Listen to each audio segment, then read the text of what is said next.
2019-এর যখন আমরা এই পোলাওমার প্রসঙ্গ তুলেছি, বাস্তব তাকে নিয়ে রাজনীতি করা হয়েছে, থাম্পিং চেস রাজনীতি করা হয়েছে, বালাকোট নিয়ে প্রশ্ন বিদেশি সংবাদপত্রগুলো তুলেছে। কিন্তু অ্যাট দি সেম টাইম বুঝতে হবে, এই মোদিজি যদি আজকে সিঁদুরকে নিয়ে, যদি এই অপারেশন সিঁদুরকে নিয়ে সারা ভারতবর্ষে ঘুরে বেড়াক, আমাদের কোনো আপত্তি নেই।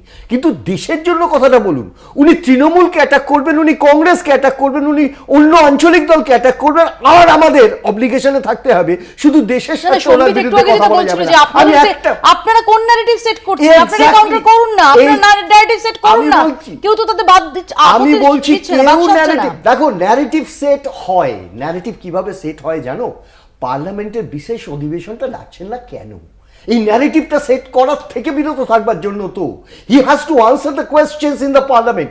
এটা একটা বড় প্রশ্ন। আরেকটা প্রশ্ন আছে, তোমাকে বুঝতে হবে সিঁদুরের দাম। আমরা তো জানি সিঁদুরের দাম। আমি ব্যক্তিগতভাবে নরেন্দ্র মোদীজির কাছে যাব না ওনার ব্যক্তি জীবন নিয়ে, কিন্তু একটা জিনিস আমি বলবো, আজকে যেসব মা বোনেরা ইভেন উলঙ্গ করে হাঁটানো হলো এই মণিপুরে, তাদের কোনো দাম নেই।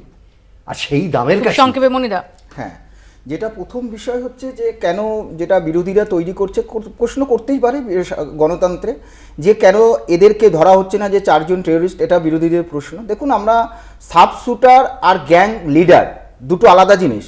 কংগ্রেস এতদিন সাব শুটারগুলোকে মেরেছে, মানে ছোটো ছোটো চেরা চামুন্ডাগুলোকে মেরেছে, তাদের নেতাকে কি মারতে পারেনি। নতুন ভারতবর্ষ গ্যাং লিডার নয়, গ্যাংদের হেডকোয়ার্টারে অ্যাটাক করছে। 2008-এর পরে যদি গ্যাং লিডারকে অ্যাটাক করতো তাহলে হতো না। বলছে সিঁদুরের কথা, যে 4 জন এয়ারফোর্সের লোককে ইয়াসিন মালিক মেরে দিল, স্বীকার করলো, সেই ইয়াসিন মালিককে প্রধানমন্ত্রীর বাসভবনে ডেকে সম্বর্ধনা দেওয়া হচ্ছে। বলছে সম্বর্ধনা, পুরো চ্যানেল আছে, যেখানে ইচ্ছা দেখতে পাওয়া জন্য না, যেখানে ইচ্ছা দেখতে পাওয়া। সুতরাং